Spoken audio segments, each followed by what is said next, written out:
was alleging that he had been assaulted, he and his wife had been assaulted on the 6th of December. Yes, I did. And even if those people could have been arrested, there was no need for me to tell the minister.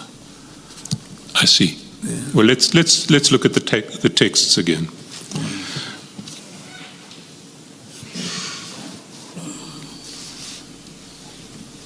You've asked Mr. Matlala, still on the 23rd of December at 14:46, my brother, any news from IPID? That's correct.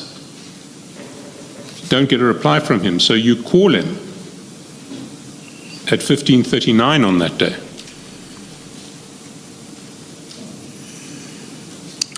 That's correct. Why would you be calling him? You also called him at 15:40, we see lower down.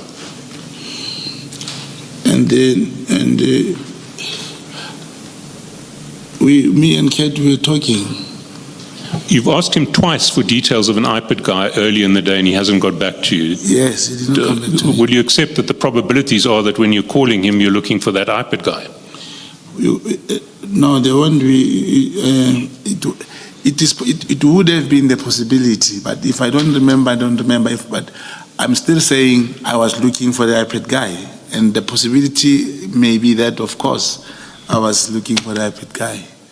But it's not easy to convey a message verbally to someone on those things. It's easy to say any IPID guy because I wanted the name. So I would want him probably to type it or to get some